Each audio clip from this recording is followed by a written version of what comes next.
Have you ever had that feeling where you are just pushing as hard as you can, you're building, you're optimizing, you're doing everything right, but you're just not getting any results?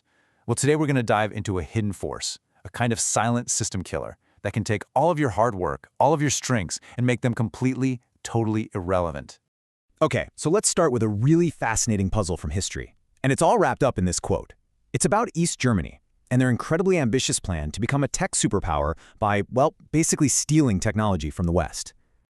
I mean, look at this. On paper, they had everything going for them. They stole the best tech in the world, the government was throwing huge amounts of money at the problem, and they had genuinely talented scientists on the payroll. You look at this list and you think, how could they possibly fail? It looks like a surefire recipe for success. And that is the central mystery we're unpacking today. How could a system with so many powerful positive parts end up producing literally nothing? The answer, it turns out, isn't just a quirky piece of history. It's actually a super powerful mental model that you can use to understand failure and success in pretty much any project, any business, or even in your own life. So first up, we're going to set the stage with this whole story of East Germany. It's a perfect case study of a system where having all the right ingredients still led to a total disaster. And then, we're going to get to the big reveal. The secret to this whole puzzle is actually hidden in a really simple but incredibly profound mathematical idea. And here it is. This is the core principle. You see, some systems don't work by just adding up their strengths. They work by multiplying them. And in a system like that, a multiplicative system, just one single component with a value of 0 just annihilates the whole thing. It brings it all crashing down. And you can see the difference so clearly here. In an additive system, let's say like a diverse investment portfolio, one strong stock can totally make up for a weaker one. But in a multiplicative system, think of something like a supply chain, if just one critical part is missing, it doesn't matter how great all the other parts are. You simply can't build the final product. There's just no way to compensate for that one failure. It's just simple, brutal math. It doesn't matter how huge or excellent or powerful that other number is. The moment you multiply it by 0, the result is always 0. The 0 just doesn't care about the excellence right next to it. This quote from Shane Parrish just nails it. The 0 is the ultimate system destroyer. It doesn't just weaken the system or slow it down. It makes every single other strength you've built completely and totally irrelevant.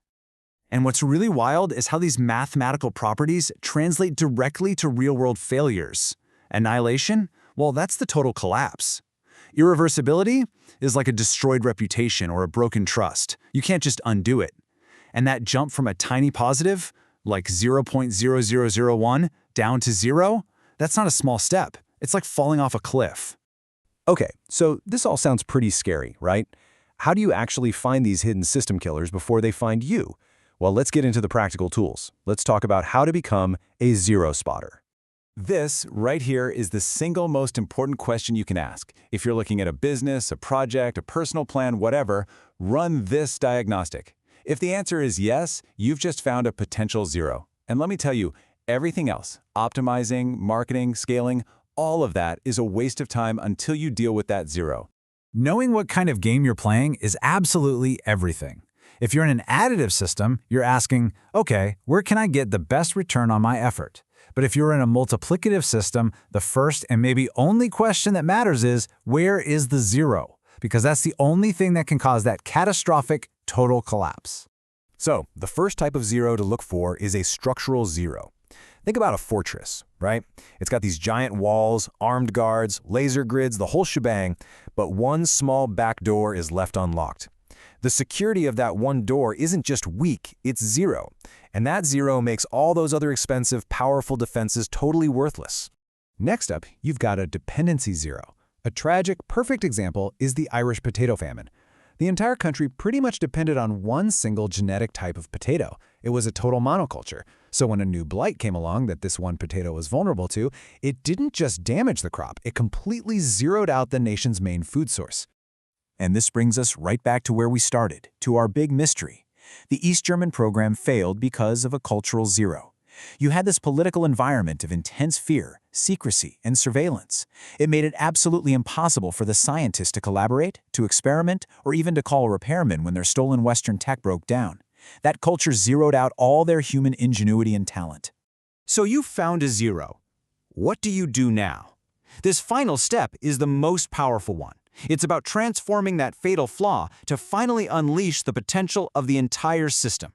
This quote from the legendary B.B. King, who had a really severe stutter, has a huge clue in it. The answer isn't always to just fix the zero head-on.